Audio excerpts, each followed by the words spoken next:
Hello friends, मैं Vinod Kumar tech tears BK study पर आप सभी का फिर से स्वागत करता हूं। दोस्तों, आज हम आरआरबी एनटीपीसी के द्वारा जो 28/12/2020 को आपका जो पेपर हुआ है फर्स्ट एंड सेकंड शिफ्ट, उसके सारे सवालों को हम यहाँ पर लेकर गए हैं। पिछले कुछ दिनों से इस चैनल पर आपका कोई भी वीडियो नहीं मिल पा रहा था, इसके लिए सॉरी। मैं कुछ एग्जाम को लेकर बहुत ज़्यादा बिजी था। अब यहाँ पर आपको पर डे एनटीपीसी एग्जाम जो हो रहा है उसका एनालिसिस मिलेगा, और उसके साथ में आपका जो एनटीपीसी का लगातार जो सेट चल रहा था वो भी चलेगा, और बिहार एसआई का सेट, और इसके साथ साथ में जो करंट अफेयर्स का हमारा सीरीज चल रहा था वो भी आपका लगातार अब इस पर मिलता रहेगा।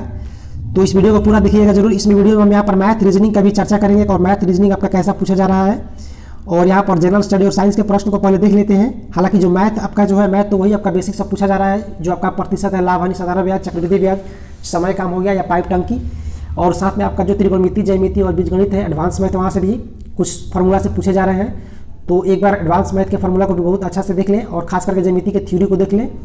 और उसके बाद में आपका जो रीजनिंग है, तो रीजनिंग में आपका कुछ 4-5 ऐसे चैप्टर है जिनका हम लास्ट में इस वीडियो का जिक्र करेंगे।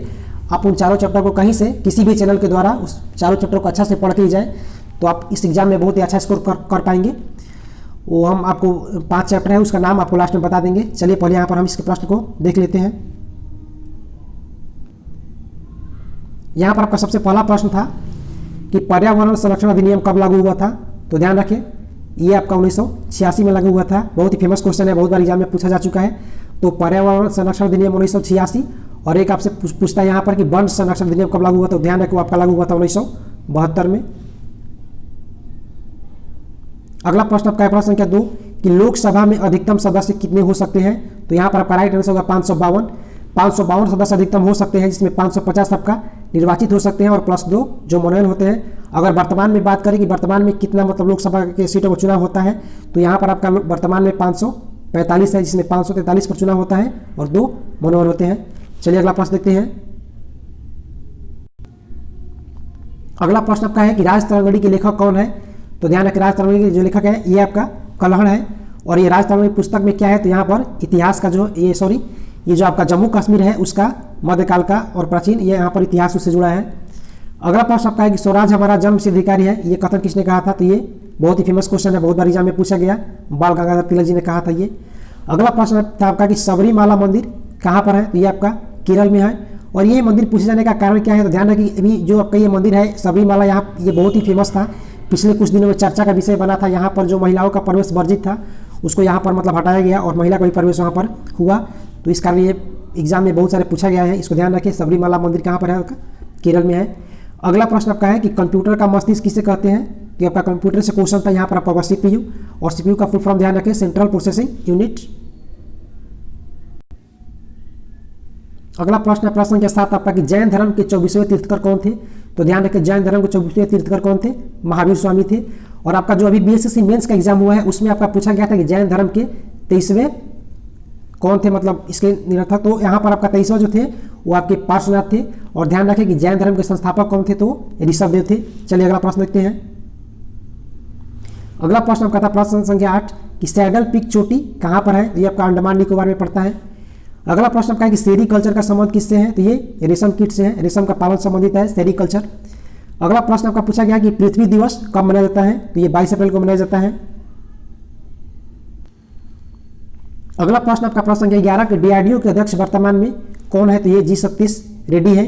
ये जो आपका BPSC PT का एग्जाम हुआ है वहाँ पर भी प्रश्न पूछा गया था, और ये जो आपका ये बिहार एससी मेंस का जो एग्जाम हो वहाँ पर आपका इसरो के चेयरमैन पूछे गए थे, तो के सिवान, ये भी ध्यान रखें, ये भी आने वाले एग्जाम में आपसे पूछा जा सकता है।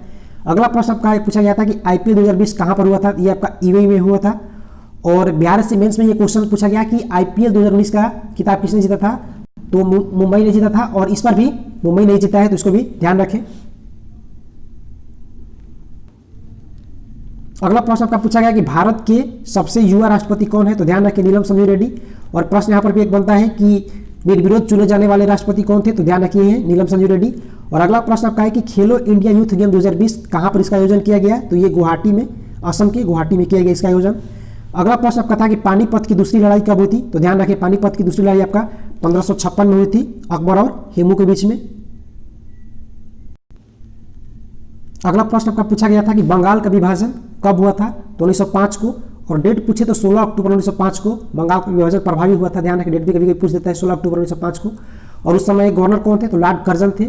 और ध्यान रखें कि बंगाल विभाजन के ही बाद वहाँ पर स्वदेशी आंदोलन का मतलब चला था। अगला प्रश्न आपका है कि चुनाव आयोग का संबंध किस भाग से है, संविधान के किस भाग से। तो जब भी भाग पूछे तो भाग आपका यहाँ पर होगा 15, और जब यहाँ पर आर्टिकल पूछे तो आपका आर्टिकल होगा 324। ये प्रश्न पीटी बीपीएससी में भी इस बार पूछा गया था। अगला प्रश्न आपका है प्रश्न संख्या 18 कि भारत का राष्ट्रीय जलीय जीव किसे घोषित किया गया है। ये गंगा डॉल्फिन किया गया है, और यदि पूछे कब किया गया है तो ध्यान रखिए 2009 में किया गया था। जो गंगा डॉल्फिन है उसको भारत का राष्ट्रीय जलीय जीव घोषित।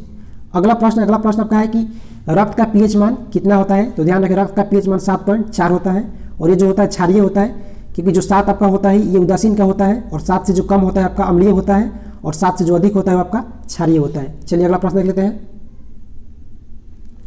अगला प्रश्न संख्या 20 आपका है कि संविधान सभा की पहली बैठक कब हुई थी।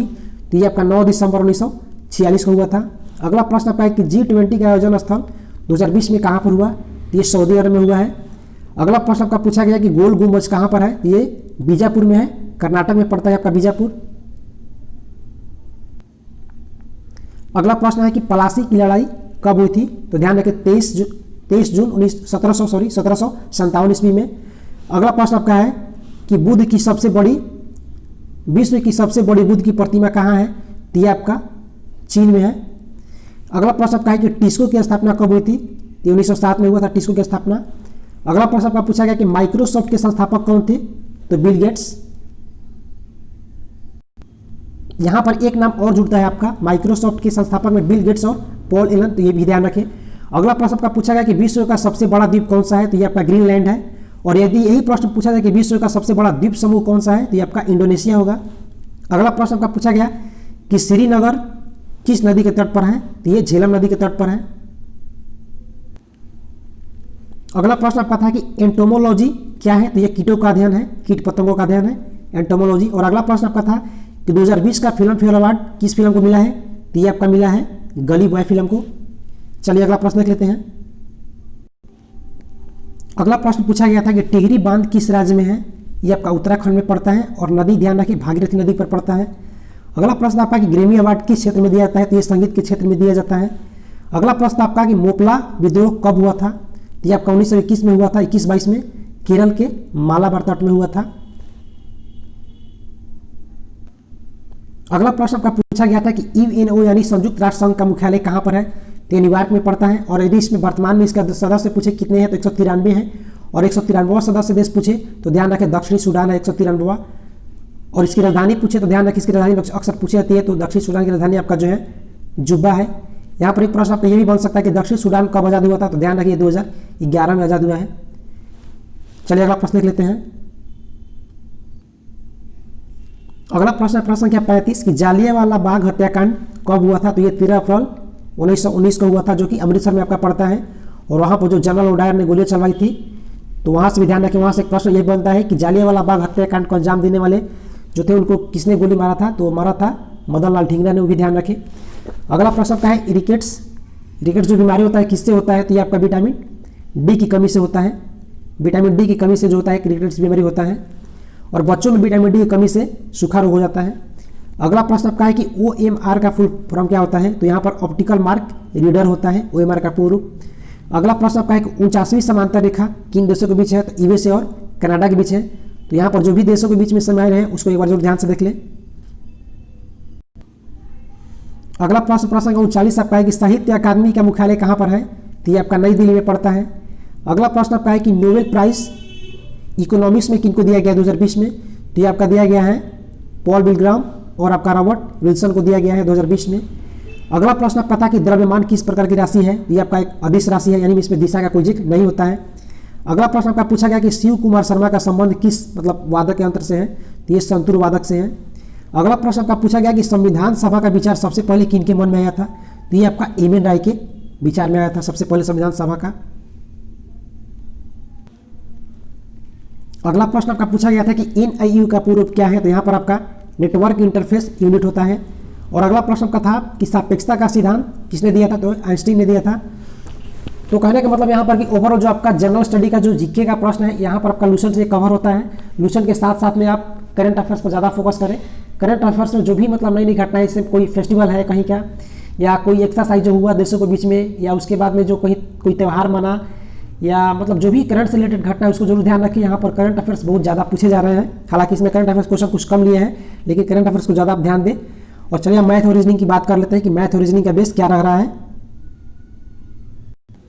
देखिए मैथ की अगर बात करते हैं तो मैथ में आपका अर्थमेटिक पूछा जा रहा है, अर्थमेटिक के साथ साथ आपका एडवांस मैथ भी पूछा जा रहा है। और यहाँ पर आपका प्रश्न जो है ईजी टू मॉडरेट रह रहा है, यानी ज़्यादातर प्रश्न ईजी है और कुछ प्रश्न आपका मॉडरेट है। एक दो प्रश्न ऐसे हो सकते हैं जो आपको इग्नोर करना पड़े, जो टाइम टेकन होता है। और अगला हम बात कर लेते हैं पूरी अच्छी तरह से रीजनिंग के बारे में। तो रीजनिंग जो भी आपका पूछा जा रहा है ईजी टू मॉडरेट पूछा जा रहा है। और यहाँ पर जो आपका रीजनिंग पूछा जा रहा है ज़्यादातर, तो आपका चैप्टर यहाँ पर ये है, ये चैप्टर का आप एक बार जरूर ध्यान रखें। और इस चैप्टर को कहीं से भी हो सके बुक से पढ़े या किसी भी चैनल से कहीं से मतलब एक बार पढ़ के ही जाए। इन सारे चैनल को कभी भी आप इग्नोर मत करें। ऐसे मतलब चैप्टर को देखिए, यहाँ पर कथन निष्कर्ष है। कथन निष्कर्ष कोई सीट में 2 पूछा गया, किसी में 3 या 4 पूछ दिया गया।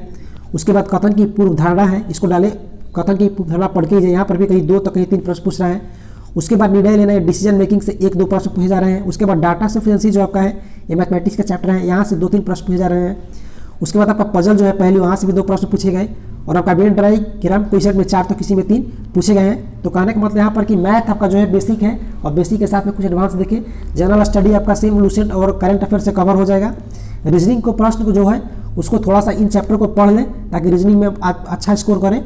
और रीजनिंग में जो आप अच्छा स्कोर करेंगे तो ओवरऑल सब सेक्शन में आपका अच्छा स्कोर रहेगा, तो नवेशन में आपका जो मार्क्स होगा ज़्यादा इंक्रीज करेगा, तो वहाँ पर आप सफलता का चांस ज़्यादा बढ़ जाएगा।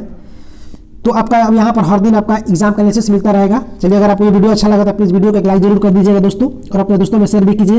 ये वीडियो देखने पर बहुत बहुत धन्यवाद। आपका दिन शुभ हो। Thank you.